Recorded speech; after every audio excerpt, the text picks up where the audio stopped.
பணவியல் பணவியல் அப்படிங்கிற பெயர் வச்சதுக்கான காரணம் பணமும் பணம் சார்ந்த செய்திகளும் தான். இந்த செய்திகளில் இந்த ஷேரை வாங்குங்க, இவ்வளோ தூரம் போகும், இது எதுவுமே நம்ம சொல்ல போகிறது கிடையாது. ஸோ இதுக்கு தான் நான் இந்த சேனலை ஃபாலோ பண்ணுறேன் அப்படின்னு நினைக்கிறவங்க இதிலேருந்து கொஞ்சம் புரிஞ்சுக்கோங்க. உலகத்தில் நடக்கக்கூடிய செய்திகள், அதுலேயும் குறிப்பாக இந்தியாவினுடைய பொருளாதாரத்தை அது எப்படி பாதிக்கும், எந்த செக்டார்ஸை பாதிக்கும், எந்த நிறுவனம் வேறு எந்த நிறுவனங்கள் கூட அவங்க அக்ரிமெண்ட் போட்டுட்டு இருக்காங்க, இதனால் பங்கு வர்த்தகத்தில் எந்த மாதிரியான மாற்றங்கள் நடக்கும், இதை தான் நாம் இங்கே சொல்ல போகிறோம். இதில் கம்ப்ளீட் எக்ஸ்ப்ளனேஷன் இருக்குமான்னு கேட்டால் சில செய்திகள் முக்கியமான செய்திகளுக்கும், பிற செய்திகள் அந்த ஹெட்லைன்ஸ் அது கூடவே அதில் இருக்கக்கூடிய கனெக்டிங் செய்திகள், அதாவது 2-3 நாட்களுக்கு முன்னாடி இருந்த செய்தி இப்போ கனெக்ட் பண்ணியிருப்போம். இந்த மாதிரி தொடர்ச்சியாக இந்த சேனலை பார்த்து வரும்போது கம்ப்ளீட் பொருளாதாரத்துக்கான ஒரு நாலேஜ் உங்களுக்கு கிடைக்க வாய்ப்புகள் இருக்குது. இது தமிழ் பொக்கிஷம் வழங்கும் பணவியல், பணமும் பணம் சார்ந்த செய்திகளும்.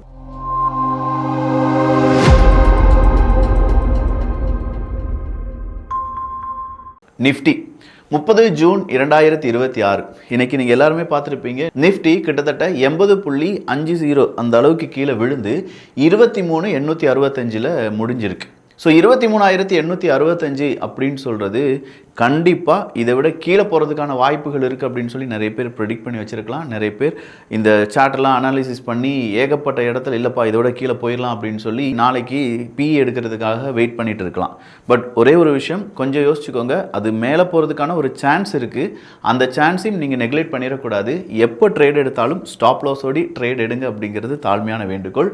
அடுத்ததாக சென்செக்ஸை நம்ம எடுத்து பார்த்தோம்னா 76,478 புள்ளிகளுடன் நிறைவடைந்தது. கிட்டத்தட்ட 249 புள்ளி டவுனுக்கு போச்சு, அதாவது 0.33% அப்படின்னு சொல்லலாம். இதுக்கு பெரிய காரணம் என்னவா சொல்லப்பட்டது அப்படின்னா, இன்னைக்கு பேங்க் நிஃப்டி மந்த்லி எக்ஸ்பைரி, அது மட்டும் இல்லாமல் செவ்வாய்க்கிழமை அப்படின்னு சொல்லும்போது நிஃப்டி 50 எக்ஸ்பைரி அப்படிங்கிறது இருந்துச்சு. ஸோ இந்த எக்ஸ்பைரி டைமில் அடுத்ததாக ஐடி செக்டார் அப்படிங்கிறது ரொம்ப கடுமையாக வீழ்ச்சி அடைந்துச்சு அப்படின்னு சொல்லலாம். ஐடி செக்டார் எழும்பவே எழும்பாதா அப்படின்னு கேட்டால் எழும்பும். ஆனால் அமெரிக்காவினுடைய பிரச்சனை, அமெரிக்கா ஈரானுடைய பிரச்சனை, அமெரிக்காவுக்கும் இந்தியாவுக்கும் இடையே ஏற்படக்கூடிய புரிதல், இது எல்லாம் தான் ஐடி செக்டாரை பெரிய அளவில் அடுத்த கட்டத்துக்கு உயர்த்தும் அப்படின்னு சொல்லலாம். இன்னைக்கு நீங்கள் ஐடி செக்டார் எடுத்து பார்த்தீங்கன்னா 2.7% அளவுக்கு கிராஷ் ஆச்சு. அதுலேயும் குறிப்பாக Infosys, TCS, HCL, tech Mahindra இவங்க எல்லாருமே மேஜர் லாஸஸ் அப்படின்னு சொல்கிற லிஸ்ட்டை நீங்கள் பார்த்துருப்பீங்க. 52 வீக்ஸ் லோவில் இருக்கக்கூடிய நிறைய ஐடி செக்டார்ஸினுடைய பங்குகளை உங்களால் பார்க்க முடியும். ஸோ அதை அனலைஸ் பண்ணிங்கன்னா இந்த 52 வீக்ஸுக்கு கீழே விழுந்துக்கிட்டு இருக்கே, இதிலிருந்து நம்ம அடுத்ததாக ஏதாவது ஐடி செக்டார்ஸ் பேஸ்டான நியூஸ் ஏதாவது பார்க்குறீங்க, இல்லை ஒரு நிறுவனத்தை பர்டிகுலராக நீங்கள் ரொம்ப நாளாக பின் பண்ணி வச்சுருக்கீங்க, அந்த நிறுவனம் மேலெழும்பும் ஆனால் அதுக்கான ஷேர் ரொம்ப கூடுதலாக இருந்துச்சு அப்படின்னு நீங்கள் யோசிச்சுட்டு இருந்தீங்கன்னா இது ஒரு நல்ல சான்ஸ் தான். ஸோ 52 வீக்ஸ் லோவில் போயிருக்கே அப்படின்னு சொல்கிறதுனால மட்டும் வாங்கக்கூடாது, அதை இன்னும் கொஞ்சம் நல்லா ஸ்டடி பண்ணிக்கோங்க அப்படின்னு நான் சொல்லுவேன். அடுத்ததாக இந்தியன் மார்க்கெட்டை பொறுத்த வரைக்கும் இவி ஸ்டாக் அப்படிங்கிறது இன்னைக்கு ரொம்ப பெரிய அளவில் ஒரு மொமெண்டத்தை கொடுத்துச்சு. அதற்கு காரணம் இந்திய அரசாங்கம் எடுத்திருக்கக்கூடிய முடிவுகள் தான். சுமார் 15,000 கோடி அலோகேஷன் ஃபார் 4 இயர்ஸ் அப்படிங்கிற அந்த முடிவு காரணமாக சப்போர்ட் இவி பேட்டரியாக இருக்கட்டும், சார்ஜிங் ஸ்டேஷன்ஸாக இருக்கட்டும், இது எல்லாத்துக்குமே பெரிய ஒரு மார்க்கெட்டை இந்தியா தொடங்க போகிறது அப்படிங்கிறதுனால தான் இவி அப்படிங்கிறது இன்றைக்கி ஓலாலாம் எடுத்து பார்த்தீங்கன்னா கொஞ்சம் கூடி இருக்கிறதுக்கான வாய்ப்புகள் இருந்துச்சு. அதே மாதிரி அடுத்ததாக ஒரு 1.25 lakhs crore அப்படிங்கிறத நம்ம செமிகண்டக்டர் ஐஎஸ்எம் அப்படிங்கிறதுக்கான இந்தியன் செமிகண்டக்டர்ஸுக்கான ஒரு மார்க்கெட் இருக்குது பார்த்தீங்களா, அதுக்கான 2.0க்கு அனுமதியை கொடுத்து விட்டது இந்திய அரசாங்கம். ஸோ செமிகண்டக்டர்ஸ் அது சார்ந்து இருக்கக்கூடிய நிறுவனங்கள், அதில் நீங்கள் ஷேர் ஏதாவது வாங்கி வச்சுருக்கீங்க அப்படின்னாலோ இல்லை வாங்குறதுக்கு ஏதாவது பிளான் பண்ணி வச்சுருக்கீங்கனாலோ இந்த செய்தி அது கூட கனெக்ட் பண்ணி நீங்கள் பார்த்துக்கலாம். ஏன்னா இந்த செமிகண்டக்டர்ஸ் அப்படிங்கிறது இது சாதாரண செய்தி கிடையாதுங்க. அடுத்ததாக வரக்கூடிய பூம், இப்போ நம்மை விட ஒரு நாடு தைவான் அப்படிங்கிறது நம்ம பங்கு வர்த்தகத்தை விட அவங்க பங்கு வர்த்தகம் பெருசாக மாறிடுச்சு அப்படின்னு சொன்னாங்க. அதுக்கு காரணம் ஒரே ஒரு நிறுவனம் தான், அது அவங்களுடைய அந்த தைவான் செமிகண்டக்டர்ஸ் அப்படிங்கிற அந்த நிறுவனம் தான். ஸோ அப்படிப்பட்ட ஒரு செமிகண்டக்டர் பேஸ்டாக ஏகப்பட்ட மாற்றங்கள் நடந்துட்டுருக்கு. நீங்கள் ஆப்பிள் கூட பார்த்துருப்பீங்களே, ஆப்பிள் என்ன செஞ்சுட்டாங்க, வரலாறு காணாத அளவுக்கு அவங்களுடைய ப்ராடக்ட்ஸினுடைய ப்ரைஸை இன்க்ரீஸ் பண்ணாங்க. ஏன் இன்க்ரீஸ் பண்ணாங்கன்னா, இல்லைப்பா சிப் டிவைஸ் அந்த சிப் செட்டு கிடைக்கிறதுக்கு எங்களுக்கு டிமாண்டாக இருந்துச்சு, அதுக்கு நிறைய நாங்கள் எக்ஸ்பென்ஸாக செலவு பண்ணிகிட்ருக்கோம், அதனால் இந்த விலையேற்றம் அப்படிங்கிறது எங்களால் தடுக்கவே முடியாதுன்னு சொன்னாங்க. இப்போவே இப்படி இருக்குன்னா அடுத்த 5 வருடங்களில் செமிகண்டக்டர்ஸ் இது பேஸ்டாக இருக்கக்கூடிய நிறுவனங்கள், அதுக்கு ரா மெட்டீரியல்ஸ் கொடுக்கக்கூடிய நிறுவனங்கள், இது எல்லாமே இந்தியாவிலும் ஸ்டார்ட் ஆகிறதுக்கான வாய்ப்புகள் இருக்குது. இந்தியா இதை பெரிய அளவில் கிராஸ் பண்ணுறதுக்கான அந்த ஒரு முயற்சியில் ஈடுபட்டு இருக்காங்க. ஸோ இதுதான் இதுதான் ஸ்டார்டிங் பாயிண்ட் அப்படின்னா இப்போ நம்ம அதில் வந்து பிகினிங் ஸ்டேஜில் இருக்கோம். இந்த பிகினிங் ஸ்டேஜில் இது சம்மந்தமாக ஏகப்பட்ட நிறுவனங்களும் அந்த செய்திகளையும் நீங்கள் கண்கூட பார்க்க ஆரம்பிப்பீங்க. அது உங்களுக்கான ஒரு உந்துதலை ஏற்படுத்தலாம். அதில் உங்களுக்கு லாபம் கிடைக்கிறதுக்கான வாய்ப்புகளும் இருக்குது. அடுத்ததாக இப்போ இன்னைக்கு வெளியான ரிசர்வ் பேங்க் ஆஃப் இந்தியாவினுடைய ஃபினான்ஷியல் ஸ்டெபிலிட்டி ரிப்போர்ட் தான். அது எல்லா பேங்க்ஸுக்கும் ரொம்ப பாசிட்டிவாக இருந்ததுனால ஆர்பிஐ பொறுத்த வரைக்கும் பேங்க்ஸினுடைய gross NPA remains below 2%. So 2028 வரை இந்த பேஸ்லைன் செனரியா இருக்கும் அப்படிங்கிறதுனால பேங்கிங் செக்டாரில் பெரிய அளவில் பாதிப்பு இல்லை அப்படின்னு சொல்லப்பட்டிருக்கு. அடுத்ததா ஆர்பிஐ ஒரு எச்சரிக்கையும் கொடுத்திருக்காங்க. அந்த எச்சரிக்கை என்ன அப்படின்னு பார்த்தீங்கன்னா household debt and gold loans அப்படிங்கிறது தான். ஸோ இங்கே நல்லா கவனிச்சுக்கோங்க, நம்ம தங்கத்தில் வந்து நிறைய கடன் வாங்கிட்டு இருக்காங்க. இந்தியர்கள் தங்கத்தை வச்சு கடன் வாங்கிட்டு இருக்காங்க. இப்போ தங்கத்தை வச்சு கடன் வாங்கிட்டு இருக்காங்க அப்படின்னு சொல்லும்போது ஏகப்பட்ட நிறுவனங்கள், முத்தூட்டாக இருக்கட்டும், இல்லை தங்கமயிலுடைய ஷேர்ஸ்லாம் நீங்கள் வந்து அவங்க தங்கத்தை விற்று அவங்களுடைய ஷேர் அப்படிங்கிறதுலாம் ரொம்ப பெரிய அளவில் போயிட்டே இருக்குல்ல.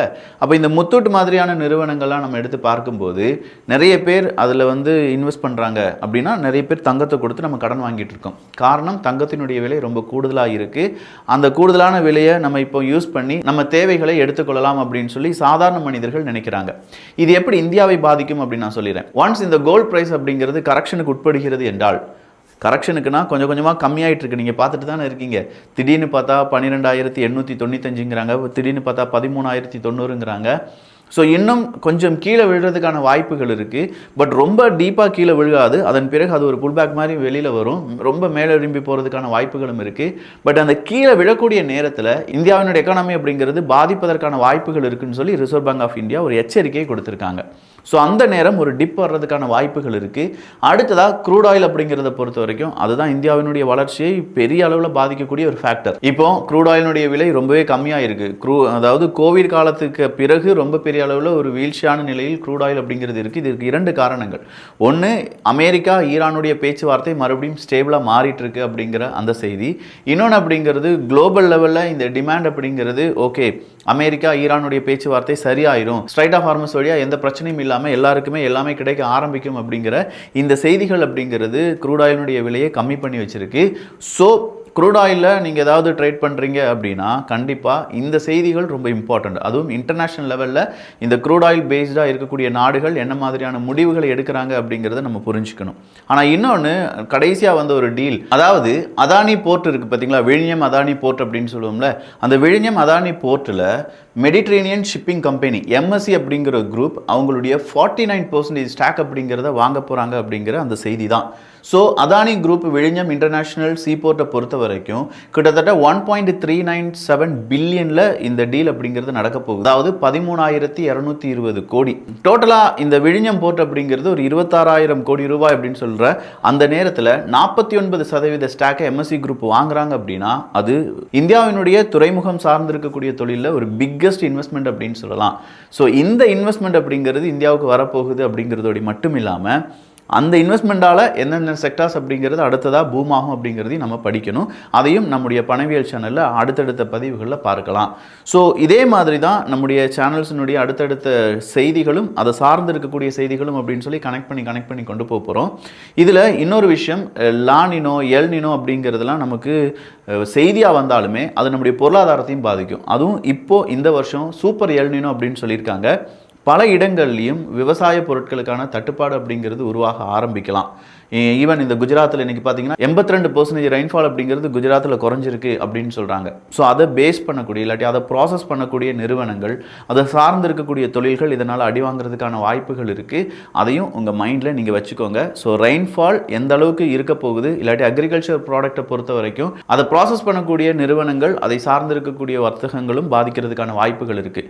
இதுக்கு சிறந்த உதாரணத்தை சொல்லிடுறேன். யூரோப்பு முழுவதுமாக என்ன பெரிய ஹீட் வேவ், எல்லா இடங்களிலுமே ஹீட் வேவ் இருக்கிறதுனால இந்தியாவில் இருக்கக்கூடிய ஏசி மேனுஃபேக்சர்ஸுக்கு புதிய ஒரு மார்க்கெட் ஓப்பன் ஆகிருக்கு. ஸோ அவங்களுடைய பங்குகள் உயரலாம், அப்படி தானே? அதனால் இந்தியன் ஏசி மேனுஃபேக்சர்ஸ் யாரெல்லாம் இருக்காங்க, அவங்களுடைய ஷேர்ஸ் என்ன அப்படிங்கிறதையும் கொஞ்சம் கண்ணோட்டமாக பார்த்துக்கோங்க. இதே மாதிரி தான் எல்லா செய்திகளும் இருக்க போது, அடுத்தடுத்த அப்டேட்ஸ் அப்படிங்கிறது தொடர்ச்சியாக வந்துக்கிட்டே இருக்க போது. நீங்கள் பணவியல் அப்படிங்கிற ஒரு சேனலை சப்ஸ்கிரைப் பண்ணி வச்சுக்கோங்க. நல்லதை பகிர்ந்து நல்ல சமுதாயத்தை உருவாக்குவோம். நன்றி, வணக்கம்.